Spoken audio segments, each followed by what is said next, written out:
Hello मेरे प्यारे बच्चों, लास्ट टॉपिक हमने देख लिया था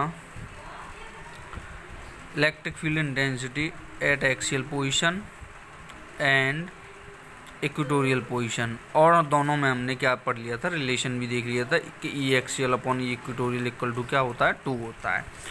तो उसी सीरीज में नेक्स्ट टॉपिक है आपका torque acting on an electric dipole when placed in a uniform electric field. ठीक है, इसका मतलब ये है कि अगर आपका कोई एक डायपोल क्या है यूनिफॉर्म इलेक्ट्रिक फील्ड में रखा हुआ है तो उस पर हमें क्या है टॉर्क की वैल्यू निकालनी है कि टॉर्क का क्या वैल्यू होगी। तो देखते हैं इसको। सबसे पहले हम इसके जो डायग्राम दे रखा है, सबसे पहले ये डायग्राम क्या है इम्पोर्टेंट है, इसको समझेंगे। तो यहाँ पे आप देख पा रहे होंगे, यहाँ पे इलेक्ट्रिक फील्ड की जो लाइन्स हैं, इलेक्ट्रिक फील्ड की लाइन्स हैं आपकी, वो इलेक्ट्रिक फील्ड की डायरेक्शन किधर है आपकी, ये डायरेक्शन किसकी है, इलेक्ट्रिक फील्ड की है। अच्छा, इलेक्ट्रिक फील्ड की हमें पता है कि इलेक्ट्रिक फील्ड की डायरेक्शन कहाँ से कहाँ होती है, प्लस से माइनस की ओर होती है। दैट मीन्स मैं ये कह सकता हूँ इधर कौन सा चार्ज होगा आपका, प्लस का चार्ज होगा, इधर आपका कौन सा होगा, माइनस का होगा। तभी तो आपकी ये इलेक्ट्रिक फील्ड की डायरेक्शन किधर से किधर है, प्लस से माइनस की ओर है। ठीक है। अच्छा, हमने क्या किया है यहाँ पे, इस इलेक्ट्रिक फील्ड के अंदर हमने एक डायपोल लिया है जो कि आपका माइनस क्यू और प्लस क्यू है। इनके बीच की डिस्टेंस क्या है आपका 2a है। यहाँ पे मैंने एक पॉइंट a दे दिया है, यहाँ पे मैंने एक पॉइंट आपका b दे दिया है। ठीक है। अच्छा, ये आपका माइनस क्यू है और ये आपका प्लस क्यू है। माइनस क्यू के साइड में क्या है आपका पॉजिटिव चार्ज है। दैट मीन्स इस पर जो फोर्स लगेगा हमारा वो किधर की ओर लगेगा, वो आपका इधर की ओर क्या करेगा, ये फोर्स लगेगा।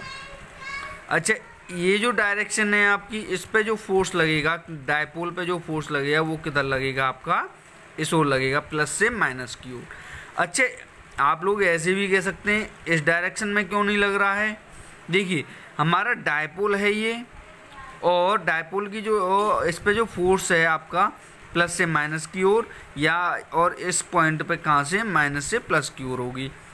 अच्छा, ये यूनिफॉर्म, ये जो आपका इलेक्ट्रिक डायपोल है, ये यूनिफॉर्म इलेक्ट्रिक फील्ड में किसी एक एंगल थीटा पे रखा हुआ है।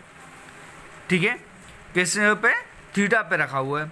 सबसे पहले अच्छा, ये जो ए पॉइंट है, मैंने बोला ए पॉइंट पे जो फोर्स लग रहा है वो कितना लग रहा है, और ये जो बी पॉइंट है जहाँ पे आपका प्लस का चार्ज है, उस पर जो फोर्स है वो कितना लग रहा है। तो हमें पता है एफ बराबर क्या होता है, क्यू ई होता है, क्योंकि ये भी प्लस का चार्ज है, ये भी प्लस, ये माइनस का चार्ज है। ये दोनों की क्वांटिटी कैसी है, वैल्यू सेम होंगी। दैट मीन्स यहाँ पे जो फोर्स लग रहा होगा एफ इक्वल टू क्या लग रहा होगा, क्यू ई लग रहा होगा एफ। और यहाँ पे जो आपका ए पॉइंट है, यहाँ पे भी आपका क्या लग रहा होगा, एफ बराबर क्यू ई लग रहा होगा। मैं इसको F1 दे देता हूँ और इसको मैं क्या है F2 दे देता हूँ, इसे, ये F2 है। अच्छा, दोनों की वैल्यू कैसी है हमारी, दोनों की वैल्यू तो आपकी सेम है। अच्छा, बट सेम है लेकिन डायरेक्शन कैसी है आपकी, anti parallel and opposite to each other. ये बात एक ही है, equal and anti parallel. Anti parallel का मतलब यही है कि वो उनकी जो डायरेक्शन है एक दूसरे की कैसी है, अपोजिट है। अच्छा, वैल्यू सेम है तो दोनों की वैल्यू क्या कर देंगे, एक दूसरे को कैंसिल आउट कर देंगे। मैंने बोला नेट फोर्स कितना होगा, दोनों एक दूसरे को क्या कर देंगे, कैंसिल आउट कर देंगे। नेट फोर्स तो आपका 0 हो जाएगा। अगर नेट फोर्स आपका यहाँ पे 0 हो जाता है तो यहाँ पे आपका फिर कौन सी क्वांटिटी वर्क करती है, फिर वहाँ पे आपकी एक क्वांटिटी वर्क करती है जिसे हम क्या कहते हैं, टॉर्क। अच्छा, टॉर्क, क्योंकि यहाँ पे आपके दो फोर्स लग रहे हैं, एक आपका F1 लग रहा है और एक आपका F2 लग रहा है। ठीक है, एक आपका F1 लग रहा है और एक आपका F2 लग रहा है। और मैं ये जानते हैं जब आपके दो फोर्स एक लगते हैं और वो एक दूसरे के एंटी पैरेलल होते हैं, अपोजिट होते हैं, तो वहाँ पे एक क्वांटिटी होती है जिसे हम क्या कहते हैं, टॉर्क कहते हैं, वो वर्क करता है। ठीक है। अच्छा, अगर आपकी यहाँ पे जिसे हम क्या कह रहे हैं, टॉर्क कह रहे हैं कि what is the meaning of the torque. Simple word में टॉर्क कुछ नहीं है, टॉर्क होता है हमारा एक कपल ऑफ फोर्स का होता है, या जिसे हम क्या कहते हैं, सिंपल वर्ड में कपल कहते हैं। ये जो टॉर्क है, टॉर्क का मतलब ही क्या होता है हमारा, कपल ऑफ फोर्स, या सीधा सीधा क्या कहते हैं, जिसे हम कपल कहते हैं। ठीक है।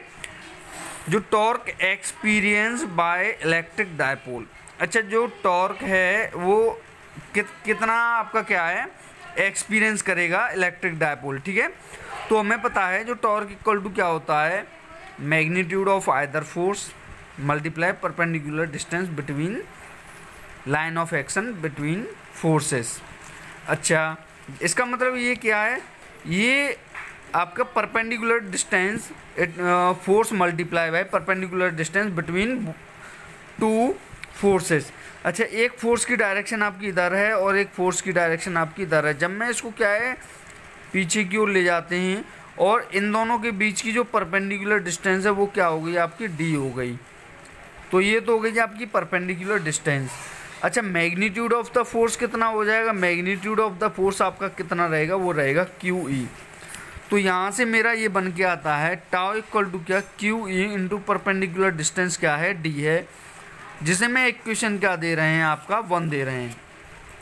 अच्छा, यहाँ पे आपको एक ट्रेंगल सा बनता हुआ दिखाई दे रहा है जिस ट्रेंगल का नाम है ए एन बी।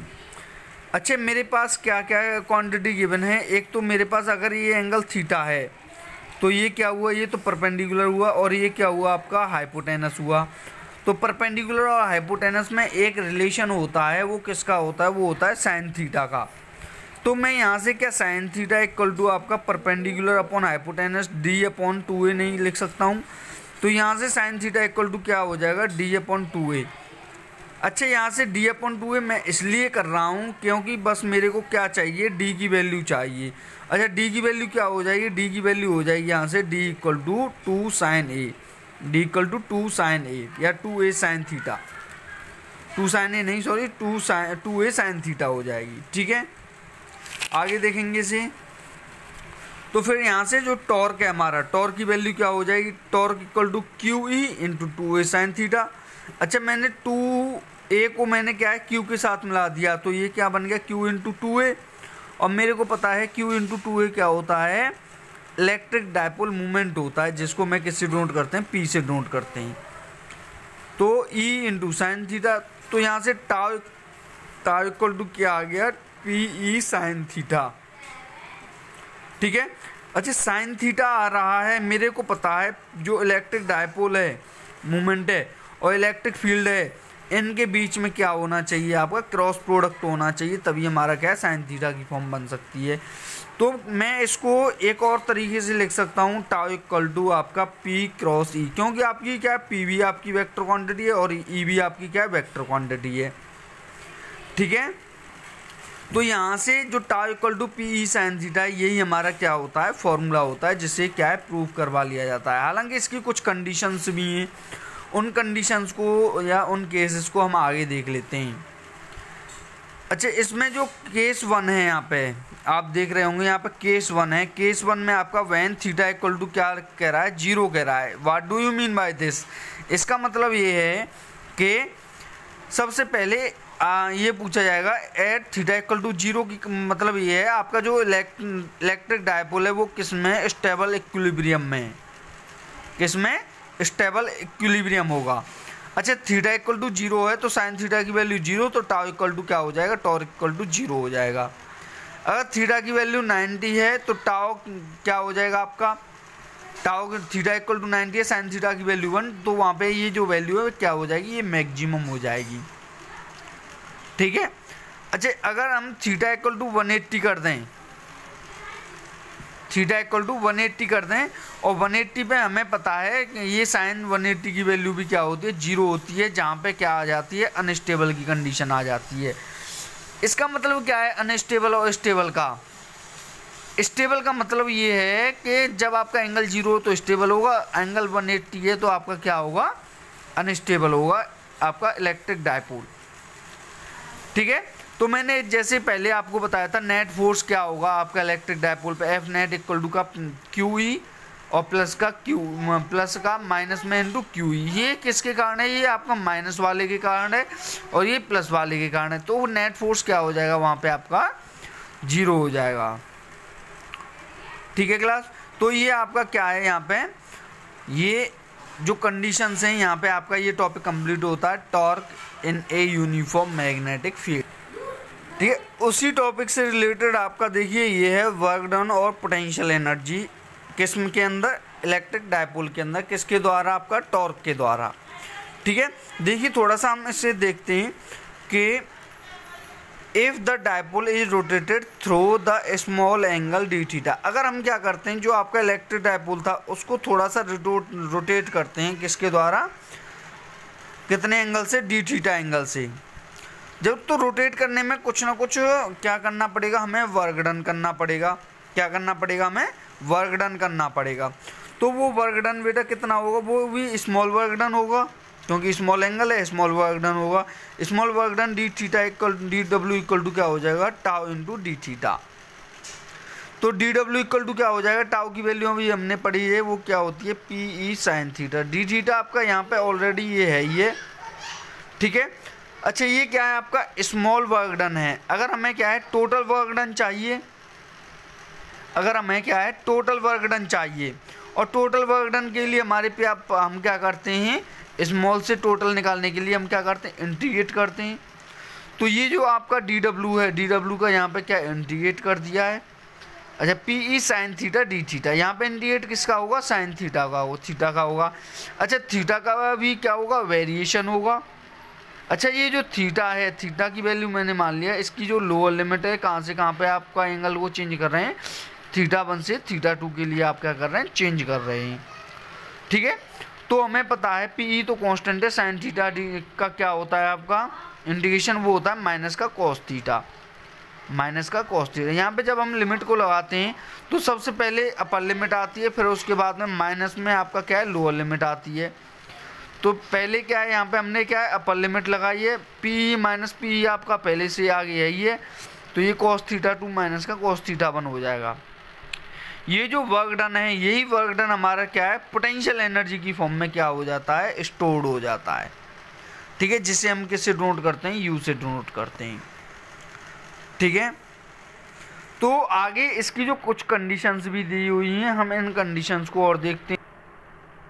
देखो, इसमें कह रहा है if initial the dipole is placed perpendicular to the electric field and then, इसका मतलब ये है कि जो हमारा सबसे पहले जो इलेक्ट्रिक फील्ड था, ये इसमें डायपोल जो हमारा इलेक्ट्रिक डायपोल है, अगर वो परपेंडिकुलर हो, ये परपेंडिकुलर हो गया यहाँ पे हमारा इलेक्ट्रिक डायपोल, यहाँ पे आपका माइनस क्यू मान लिया और यहाँ पे आपका क्या प्लस क्यू मान लिया।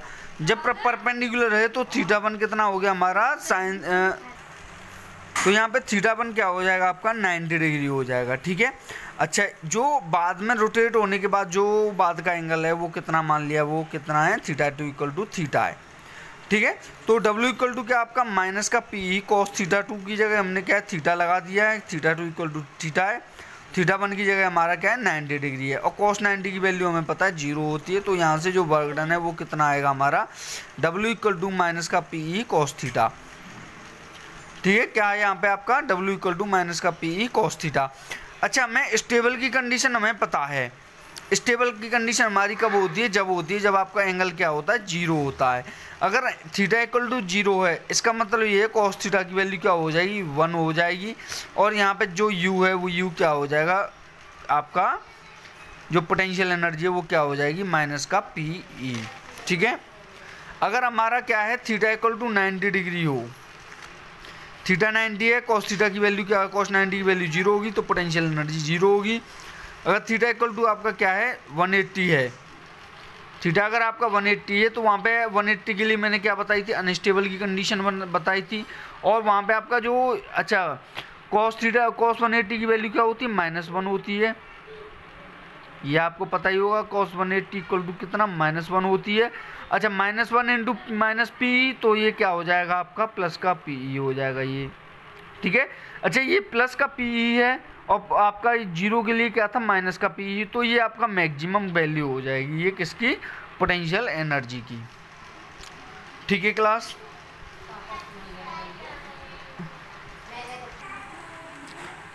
नेक्स्ट टॉपिक है आपका एरिया वेक्टर। एरिया वेक्टर क्या होता है, सबसे पहले हमें एरिया वेक्टर में जो एरिया है यहाँ पे ये बताना चाह रहा है, ये एरिया कैसी क्वांटिटी होती है हमारी, एक वेक्टर क्वांटिटी होती है, इसीलिए इसके साथ में एरिया के साथ में हमने क्या वर्ड लगाया है यहाँ पे, वेक्टर का वर्ड लगाया है, ठीक है। तो एरिया कैसी क्वांटिटी होती है हमारी, एक वेक्टर क्वांटिटी होती है, ठीक है। अगर वेक्टर क्वांटिटी है इसका मतलब ये है कि इसकी डायरेक्शन और होगी। अच्छा, इसकी डायरेक्शन आपकी किधर होगी, तो थोड़ा सा हम इसमें आपका एक ग्राफ दे रखा है, इस ग्राफ को समझ लेते हैं। जैसे आपका कोई एक आपका क्या है, ये बॉडी है या कोई सिस्टम है, ठीक है, ये बॉडी है या कोई आपका सिस्टम है, या ये आपका क्या है, एक सरफेस है किसी भी बॉडी का। सरफेस मीन्स आपका ऊपर का आउटर जो सरफेस होता है, ठीक है। अच्छा, अगर ये सरफेस है दैट मीन्स मैंने ये क्या पूरा का पूरा टोटल सरफेस है, मैंने इसके क्या है छोटे छोटे सरफेस क्या है यहाँ पे कंसीडर कर लिए हैं। अगर छोटे सरफेस कंसीडर किए हैं तो जिनके नाम मैंने क्या दिए हैं, DS1, DS2, DS3, ठीक है। तो और टोटल सरफेस क्या है आपका, मान लिया ये क्या है, S है। अगर मैं ये कहें, अगर ये आपकी क्या है ये एक एरिया, अगर मैं इसका निकालना चाहें एरिया, और इसके साथ में हम यूज करें क्या, वेक्टर। अगर एरिया वेक्टर की बात करेंगे तो एरिया वेक्टर की जो डायरेक्शन होती है वो सरफेस की क्या होती है, परपेंडिकुलर होती है। क्या होती है, सरफेस के परपेंडिकुलर होती है। देखिए, it is a vector drawn perpendicular to the surface. क्या एरिया वेक्टर हमारी कैसी क्वांटिटी है, एक वेक्टर क्वांटिटी है जो कि सरफेस के कैसी होती है, परपेंडिकुलर होती है। Whose magnitude represent the area of the surface, वही है एरिया है सरफेस का एरिया आपका, जिसे क्या है DS से नोट करते हैं, एरिया सरफेस को क्या DS से, और कभी कभी क्या है DA से भी नोट करते हैं, ठीक है। And the orientation of the surface, ठीक है। ओरिएंटेशन का आपका क्या रोटेशन है, ओरिएंटेशन का मतलब रोटेशन, ठीक है। तो आपका ये क्लियर हो गया होगा एरिया वेक्टर के बारे में, ठीक है क्लास, ओके। नेक्स्ट टॉपिक है आपका इलेक्ट्रिक फ्लक्स। इलेक्ट्रिक फ्लक्स को अच्छे से जानेंगे नेक्स्ट वीडियो में, ओके। Thank you class.